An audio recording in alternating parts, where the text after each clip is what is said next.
জীবনের মানে স্বপ্ন আর সাফল্য। তবে সবকিছুকে ছাপিয়ে জীবনের মানে অনেকের কাছে দাঁড়িয়েছে অর্থ। অনেকে ভুলে যায় শুধু টাকার জন্য এই পৃথিবীতে আমাদের আশা নয়। মানুষ জন্ম নেয় এক অপার সম্ভাবনা নিয়ে, যার মনের গহীনে আছে সৃষ্টিশীলতা, অনুভূতি, ভালোবাসা, মানবিকতা এবং গভীর আত্মসন্ধান।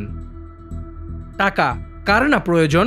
সত্যি কথা বলতে সবারই টাকার প্রয়োজন, এতে কোনো সন্দেহ নেই। কিন্তু যখন তার জীবনের একমাত্র লক্ষ্য হয়ে দাঁড়ায়, তখন জীবন হয়ে পড়ে কেবল একটা হিসেবের খাতায়, যেখানে আয় আছে কিন্তু আত্ম উপলব্ধি নেই।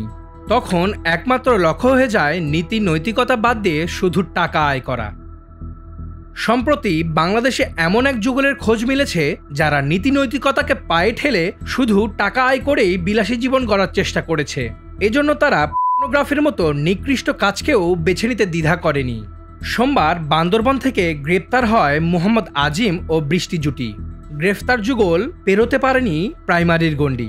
অর্থকষ্ট ছিল তাদের, কিন্তু সমস্ত নীতিনৈতিকতা বাদ দিয়ে বিলাসিতায় মজে ওঠে তারা। এমন বদলে যাওয়া জীবন নিয়ে অনুসন্ধান করে সিআইডি। তাতে উঠে আসে এই যুগলের অন্ধকার জগতের ভয়াবহ এক কাহিনী।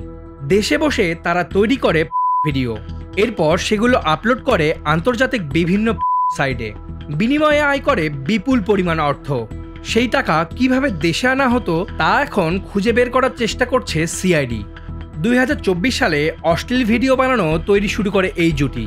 মাত্র এক বছরেই আন্তর্জাতিক র্যাঙ্কিংয়ে উঠে আসে তাদের ভিডিও। আজিম ও বৃষ্টি শুধু নিজেরা ভিডিও বানাতো না, বরং অন্যদেরও এ কাজে যুক্ত করত নানা কৌশলে। টেলিগ্রাম চ্যানেলে বিজ্ঞাপন দিয়ে তাদের দলে নিত তারা। তাদের চক্রে আরও কতজন সদস্য রয়েছে তা জানা যায়নি, তবে জিজ্ঞাসাবাদে সবকিছু বেরিয়ে আসবে বলে আশা করছে সিআইডি। এরই মধ্যে পর্নোগ্রাফি আইনের মামলা হয়েছে তাদের বিরুদ্ধে। সঠিক ও কঠিন বিচার হবে বলে আশা করা হচ্ছে।